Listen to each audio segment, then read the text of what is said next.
Yo, hello sahabat Wiu. Gimana nih kabarnya? Sehat-sehat ya?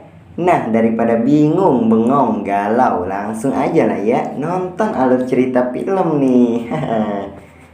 Di video kali ini, alur cerita yang tidak pernah ada yang bahas nih kayaknya. Langsung aja ya. Di kehidupan lalunya, seorang anak yang bernama Tangsan ini seorang yang jenius. Akan tetapi, dikarenakan ia adalah seorang anak desa dan bukan murid dari sekte Tang, ia diremehkan dan selalu diolok-olok oleh murid dari sekte Tang.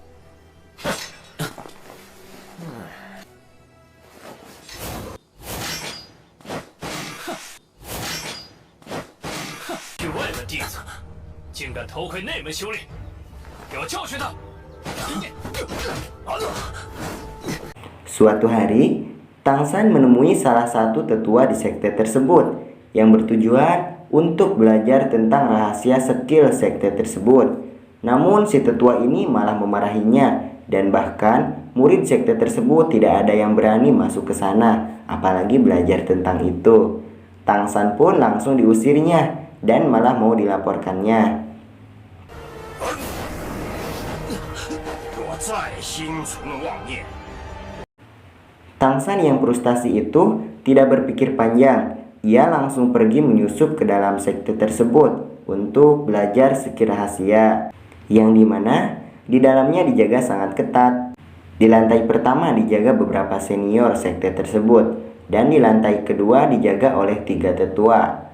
Dikarenakan si Tangsan ini kekeh yang pengen belajar rahasia itu, ia mendapatkan cara untuk masuk ke sana yang mengoceh 3 tetua tersebut. Dan ia pun berhasil masuk ke lantai 3.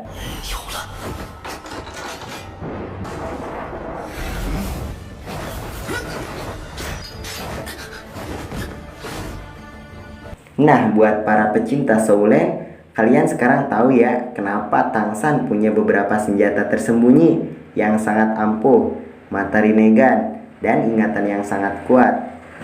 Setelah itu, ia langsung membuka catatan sekte tersebut dan mempelajarinya.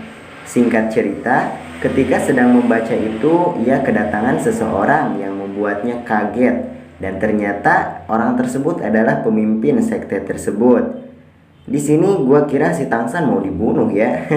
Tapi ia malah dibebaskan belajar rahasia itu dan menyuruhnya untuk membangun kembali sekte Tang di masa depan.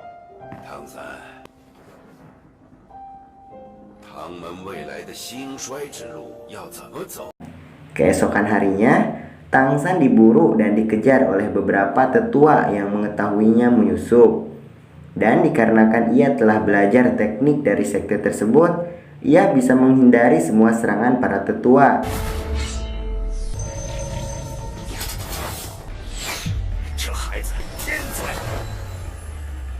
Yang akhirnya Tangsan berakhir di lembah apa ya? Itulah atau jurang neraka. Di sini ia langsung melompat untuk mengakhiri hidupnya. Namun ia tidak tewas, melainkan terlahir kembali dengan seorang bayi yang diberi nama Tangsan juga. Setelah kejadian itu, kita diperlihatkan sepasang suami istri yang membawa seorang bayi yang bernama Tang Hao dan Ah Yin. Mereka sedang dikejar seseorang yang belum diperlihatkan apa tujuannya. Singkat cerita, mereka pun bertarung dan Tang Hao berhasil menahannya untuk beberapa waktu.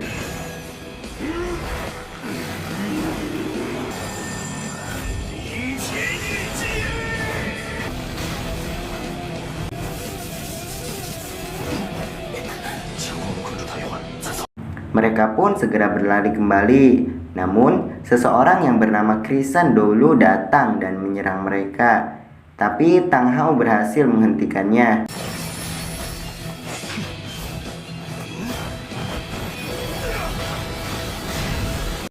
Mereka pun lari dan segera meninggalkan tempat tersebut. Namun, lagi-lagi seseorang datang menghampirinya yang menyatakan bahwa dirinya seorang dewa.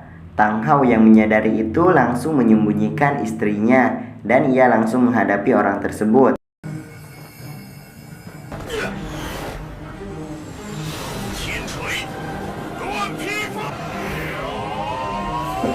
Namun setelah Tang Hao memukul mundur dan mau menyerangnya, dua orang yang telah dikalahkannya itu datang lagi dan menggabungkan kekuatan mereka, yang membuat Tang Hao tidak bisa bergerak. Ia pun diserang kembali oleh dewa tersebut dan langsung mau dibunuh.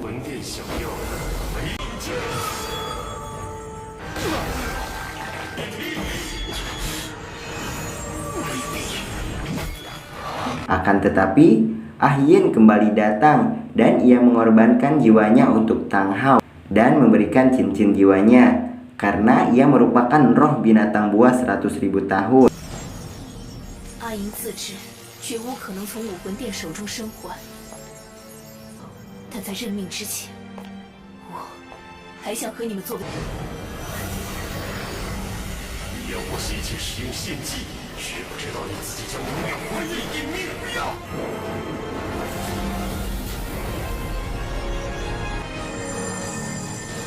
Di sini kita paham ya, kenapa mereka diburu oleh banyaknya orang. Dikarenakan mereka memburu istri si Tang Hao ini.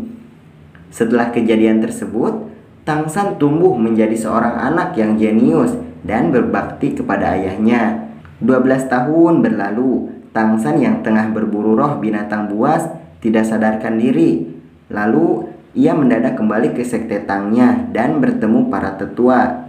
Namun di sini ia bertingkah sangat aneh dan selalu mengingat orang-orang yang menurutnya tidak tahu siapa mereka.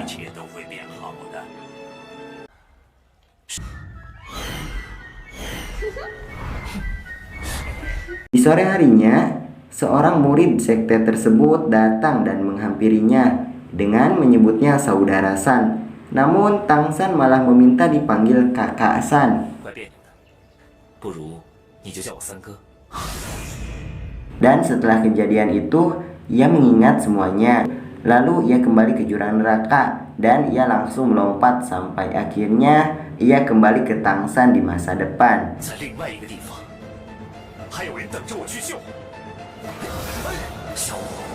Cerita pun selesai. Oke sahabat Uyo, jangan lupa di like, komen, dan yang paling penting jangan lupa di subscribe ya. See you next video. Bye bye.